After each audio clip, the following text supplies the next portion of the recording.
अस्सलामुअलैकुम नाजरीन, the secrets में खुशामदीद। नाजरीन, कंप्यूटर जो कि मौजूदा दौर की सबसे ज़्यादा इस्तेमाल की जाने वाली चीज़ है। एक अंदाजे के मुताबिक पूरी दुनिया में 78% से ज़ायद लोग कंप्यूटर को इस्तेमाल करते हैं और हालिया तौर पर यही माना जाता था कि दुनिया का पहला कंप्यूटर 1622 में ईजाद किया गया। ये एक एनालॉग कंप्यूटर था और इसका नाम एबकस था। इसका काम सिर्फ गिनती करना था। लेकिन आप ये जान के हैरान हो जाएंगे कि दुनिया का पहला कंप्यूटर हज़रत ईसा की पैदाइश से भी 300 साल पहले यूनान में बनाया गया था। तो आए नाजरीन, देखते हैं कि इस कंप्यूटर का फंक्शन क्या था और इसे क्या कहते हैं। उससे पहले नाजरीन, अगर आपको ये वीडियो पसंद आ रही है तो हमारे चैनल को सब्सक्राइब कीजिए और बेल के आइकन को लाजमी दबाइए ताकि हमारी हर वीडियो का नोटिफिकेशन आप तक पहुँचता रहे। शुक्रिया। एशिया से इटली जाने वाली कश्तियाँ एंटीकैथेरिया नामी एक जजीरे के करीब से गुजरा करती थीं। यहाँ पर खतरनाक किस्म की चट्टानें मौजूद थीं और अक्सर गुजरने वाली कश्तियाँ यहाँ टकरा कर डूब जाती थीं। नाज़रीन, 70 कबल मसीह के करीब एक कश्ती सामान से भरी हुई यहाँ से गुजरी और तूफान के बायस यहाँ मौजूद चट्टान से टकरा कर डूब गई।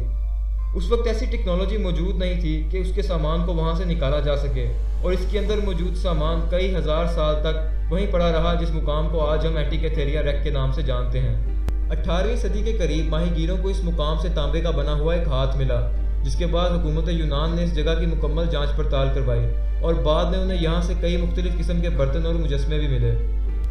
लेकिन इन तमाम चीज़ों में एक सबसे ज़्यादा दिलचस्प चीज़ तांबे का बना हुआ एक डिवाइस था, जिसे एथेंस के म्यूज़ियम में लाकर रख दिया गया और यही नतीजा अखज़ किया गया कि यह महज तारीख बताने वाला एक आला है। लेकिन 21वीं सदी में इसकी जदीद तहकीक की गई और पता चला कि इसके अंदर एक पेचीदा किस्म का मैकेनिज़्म मौजूद है जो कि अपने वक्त की टेक्नोलॉजी के एतबार से काफ़ी एडवांस था।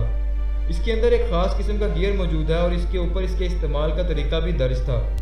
ये एक कदीम कंप्यूटर था जिसका नाम एंटीकैथेरिया डिवाइस रख दिया गया, जो कि एक रेक्टेंगुलर फ्रेम में बनाया गया था और दोनों तरफ यूनानी ज़बान में डाटा लिखा हुआ था।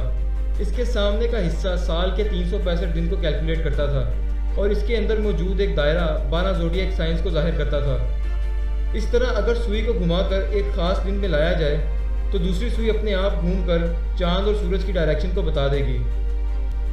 इस डिवाइस पर मौजूद एक और सुई चांद की तारीखों को यानी कि लूनर कैलेंडर को जाहिर करती थी और इस डिवाइस के दूसरी तरफ एक शमसी कैलेंडर भी मौजूद है। नाज़रीन, हैरत की बात यह है कि जब दूसरी तरफ की सुई को घुमाया जाता है तो इस तरफ मौजूद सुई अपने आप हरकत करके सूरज के मुकाम को बता देती है। अगर इस डिवाइस में एक ख़ास तारीख को फीड किया जाए तो ये उस तारीख से अगले 19 साल तक का डाटा बिल्कुल ठीक बता देता है। इसी डायल के नीचे एक और डायल मौजूद है जो कि सूरज और चांद के ग्रहण के बारे में बताता है और ये बिल्कुल ठीक ये बता सकता है कि किस तारीख को सूरज या चांद का ग्रहण होगा। इस डिवाइस को किसने बनाया ये तो आज तक पता नहीं चल सका, लेकिन इसको बनाने की एक वजह यह बताई जा सकती है कि यूनानी लोग खेलों के बहुत शौकीन थे और अपने खेलों को चांद और सूरज की तारीखों के एतबार से रखा करते थे और इस डिवाइस को भी इन्हीं चीज़ों को कंप्यूट करने के लिए बनाया गया था। मौरख ये भी मानते हैं कि सूरज, चांद और सितारों को कदीम यूनानी मज़हब में काफ़ी अहमियत हासिल थी और वो इसकी इबादत किया करते थे। तो ये बहुत मुमकिन है कि ये डिवाइस दरअसल किसी एस्ट्रोनॉमर या एस्ट्रोलॉजिस्ट के पास मौजूद हो जो कि उस दौर में चांद और सितारों की तारीख ढूंढने पर मामूर हो। नाज़रीन, उम्मीद है आपको ये वीडियो पसंद आई होगी। मज़ीद ऐसी वीडियोज़ के लिए द सीक्रेट्स देखते रहिए। शुक्रिया।